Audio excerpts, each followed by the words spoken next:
Elle est apparue dans nos vies en 2017 et c'est la source d'un véritable enfer sur internet. La moitié d'entre vous clique machinalement sur accepter sans même réfléchir, alors que l'autre moitié refuse catégoriquement par principe ou par méfiance. Et vous le faites tous sans vraiment comprendre les conséquences réelles de ce choix. Et pourtant, c'est peut-être la décision la plus importante que vous prenez en ligne chaque jour. Cette simple bannière, aussi agaçante soit-elle, c'est la clé de toute votre vie sur internet. Car ce simple choix renferme des mécanismes aux conséquences bien plus importantes que vous l'imaginez, et c'est la raison pour laquelle certains sont bombardés de pubs témus sans intérêt pendant que d'autres hallucinent, des pubs si ciblées qu'ils croient être espionnés. Je suis consultant tracking, je mets en place ces systèmes pour des centaines de marques. Aujourd'hui, je vais enfin vous révéler l'univers qui se cache derrière cette petite bannière pour que vous puissiez enfin redevenir maître de votre algorithme.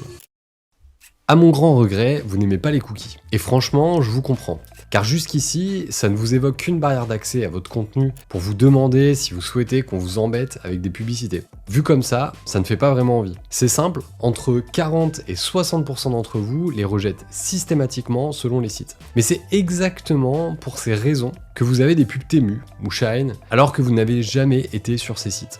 Pourtant, je vais vous expliquer pourquoi ça va bien au-delà d'une formalité légale. C'est même le choix le plus important de toute votre expérience sur internet. Alors, qu'est-ce qu'un cookie exactement? Sur le papier, c'est juste un petit fichier texte. Rien de plus. Concrètement, c'est comme si on vous donnait un badge à l'entrée d'un magasin. Ce badge contient pas votre nom, contient pas votre adresse, votre numéro de carte bancaire. Il indique simplement cette personne, c'est la personne numéro 135. Ce petit badge, il va permettre au site web de vous reconnaître quand vous revenez plus tard. Ah, c'est encore la personne 135. Mais ce qui me dérange, c'est que la plupart des gens qui hurlent contre les cookies, ils savent pas vraiment ce que c'est. Mais maintenant, vous faites partie de ceux qui le savent vraiment. Mais ça ne nous dit pas pourquoi c'est si important. Alors voyons ensemble comment ces cookies peuvent rapidement devenir vos meilleurs amis. Les premiers cookies, ça va être ceux dont on peut pas se passer. C'est les fameux cookies nécessaires uniquement sur votre bannière de cookies, ce qu'on appelle les cookies de fonctionnalité. Alors à quoi ils vont servir? Concrètement, si on prend l'exemple d'Amazon, vous allez sur le site, vous remplissez votre panier avec des produits qui vous intéressent, mais votre téléphone il sonne, alors vous quittez le site, puis 3 jours plus tard vous revenez,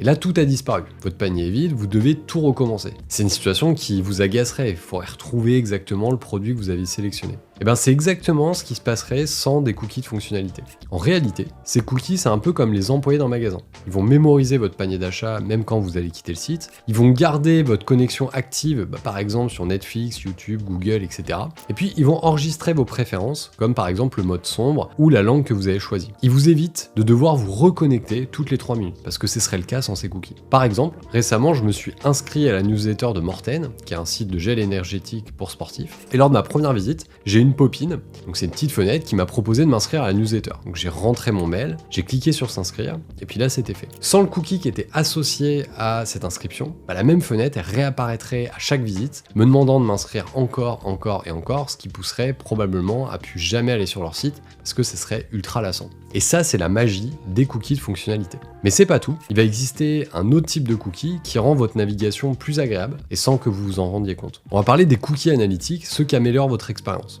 Donc est-ce que vous avez déjà remarqué que certains sites deviennent de plus en plus faciles à utiliser avec le temps, et on doit ce résultat en bonne partie grâce au travail des cookies analytiques? Mais c'est pas aussi simple que vous le pensez. En fait, le cookie lui-même, il reste toujours un simple identifiant, rien de plus que l'identifiant 135, c'est pas le cookie qui analyse quoi que ce soit. Le cookie dit c'est l'utilisateur 135, le logiciel d'analyse de données va enregistrer l'utilisateur 135 qui a visité la page A puis la page B, il est resté 40 secondes, puis il a quitté, il a ajouté un produit au panier. Et ces données elles vont être combinées avec des milliers d'autres données d'utilisateurs. Et là, c'est la grande différence, contrairement à ce que beaucoup croient. Les marques, elles s'en fichent complètement de votre comportement individuel. Elles n'ont aucun intérêt à savoir que l'utilisateur 135, il a fait ça, puis l'utilisateur 136, il a fait ça. En fait, ce qui les intéresse, ça va être des tendances globales. Par exemple, 80% des utilisateurs, ils abandonnent à cette étape. Cette page, elle convertit mieux que celle-ci. Pourquoi ils abandonnent à cette étape? Parce qu'on a un problème fonctionnel sur le site, et du coup, on va l'améliorer. C'est un peu comme un commerçant qui changerait sa vitrine et qui observerait s'il y a plus de clients qui entrent dans son magasin en fonction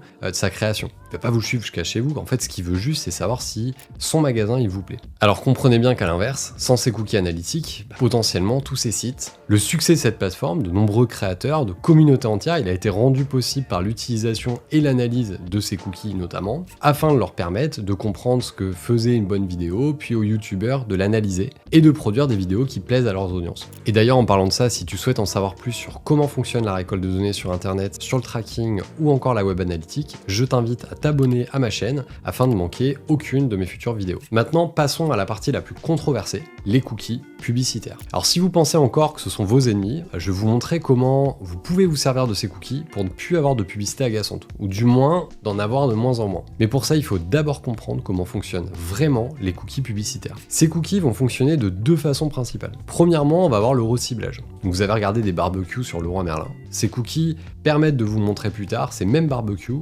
alors que par exemple il y a une promotion qui arrive. C'est plutôt pratique, on va revenir sur un client potentiel qui a déjà montré son intérêt sur un produit pour lui reproposer ce même produit au meilleur moment. Deuxièmement, on va avoir le profilage d'intérêt. Au lieu de vous connaître individuellement, ces cookies-là et du coup tous les dispositifs qui vont être alimentés par ceux-ci, ils vont comprendre que vous appartenez à certaines catégories, sportifs, amateurs de voyage, passionnés de cuisine, etc. Alors, c'est pas juste des identifiants de cookies, derrière ils vont matcher avec les bases de données par exemple de l'algorithme publicitaire. Et donc ces algorithmes ils vont proposer des contenus qui ont déjà fonctionné pour des gens qui ont le même type de centre d'intérêt goût. Et seulement là, on touche du doigt la véritable angoisse qu'ont la plupart sur l'espionnage des cookies. Car tous les cookies ne fonctionnent pas de la même façon. Il en existe même deux types principaux. On va avoir les cookies propriétaires, on appelle ça aussi les cookies first party. Ça va être ceux qui vont être déposés par le site que vous visitez directement. Par exemple, vous êtes sur decathlon.fr, leurs cookies, ils vont rester sur leur site, ils en sortent pas. Ça va notamment servir les cookies de fonctionnalité qu'on a vus, mais aussi les cookies analytiques. Ces cookies, c'est un peu comme des caméras de surveillance qui sont à l'intérieur d'un seul magasin. Et puis on va avoir un autre type de cookies, ça va être des cookies tiers ou des cookies third party.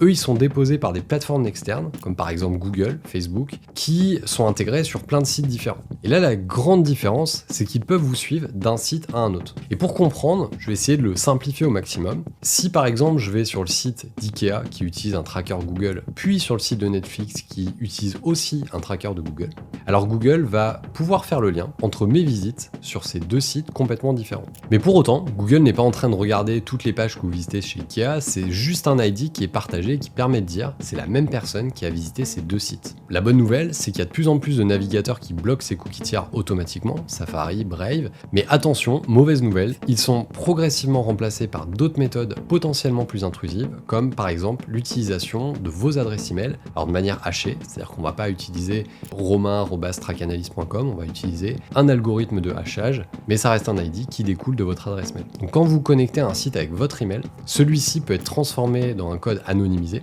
et partagé entre les plateformes. Donc ironiquement, ces alternatives, elles peuvent parfois être plus intrusives que les cookies tiers qu'elles remplacent. Pourquoi accepter les cookies, ça peut améliorer votre expérience? Si vous aimez la randonnée et que vous regardez du sport, il va y avoir plus de chances qu'on vous propose des paires de chaussures de sport ou des accessoires de running plus que des accessoires de beauté. Ça peut faire peur parce qu'on vous propose des contenus ultra personnalisés, mais de toute façon, vous serez arrivé à cette conclusion par vous-même. Parce que rappelez-vous bien que Internet gratuit tel qu'on le connaît aujourd'hui, c'est entièrement financé par la publicité. Donc si vous sortez pas directement un billet de votre poche, c'est que vous payez d'une autre manière. Et c'est un échange de valeur implicite. Vous utilisez YouTube sur lequel vous êtes actuellement, ou Google, Instagram, gratuitement. Et en échange, ces plateformes gagnent de l'argent en affichant des publicités.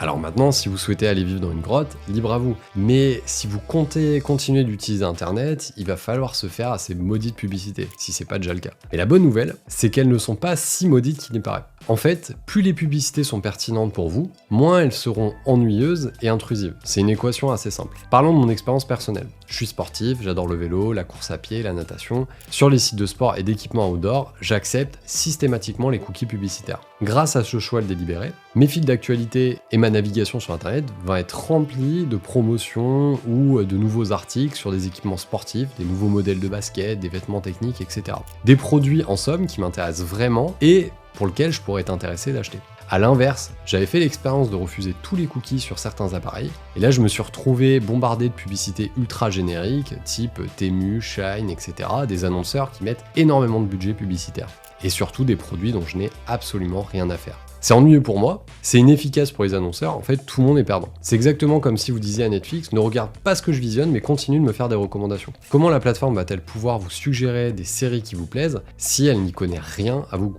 C'est techniquement impossible et puis c'est logiquement absurde. Et voilà pourquoi les 40 à 60% des internautes qui refusent systématiquement tous les cookies sont précisément ceux qui se plaignent ensuite de voir des publicités sans aucun rapport avec leur centre d'intérêt. En fait, ils vont créer eux-mêmes le problème qu'ils dénoncent. Alors maintenant que vous comprenez vraiment l'enjeu des cookies, je vais vous donner ma stratégie personnelle pour garder le contrôle tout en profitant d'une meilleure expérience en ligne. En 1, vous acceptez les cookies sur les sites que vous utilisez régulièrement, puis ceux que vous appréciez. Ça va rendre votre expérience plus fluide et les publicités pertinentes. En 2, vous allez les refuser sur les sites douteux ou ceux que vous visitez qu'une fois, pas besoin de laisser traîner votre ID partout. Et puis en 3, vous pouvez avoir un mix des deux, c'est-à-dire utiliser les options personnalisées, par exemple accepter les cookies essentiels et analytiques, et puis de choisir selon vos préférences pour les cookies publicitaires. Je vous lance un défi. Pendant une semaine, vous essayez d'accepter les cookies sur vos sites préférés et vous observez si vos publicités deviennent plus pertinentes. Et ça se trouve, vous allez être surpris du résultat. Vous savez maintenant ce que peu de gens comprennent vraiment, les cookies sont essentiels pour une navigation fluide, ils améliorent votre expérience et accepter les cookies sur vos sites préférés